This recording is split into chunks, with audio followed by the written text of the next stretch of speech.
من جديد مارسير. طارق أحمد يتقدم، يرسل كرة، الكرة تتحضر، عيسى علي، جول جول أخيرا يا وصل. فعلها الإمبراطور في الثواني الأخيرة، فعلها مارادونا. هكذا تأتي السعادة الوصلاوية، السعادة الصفراء.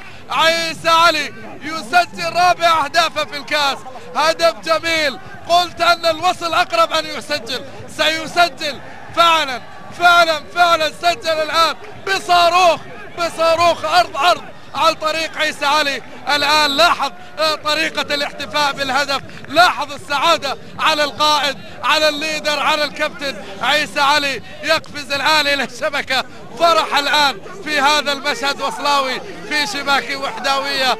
الوصل يرفع رصيده إلى 12 نقطة ويقول ليس بعد، بينما في الصورة عمر علي الذي طرد بالبطاقة الحمراء.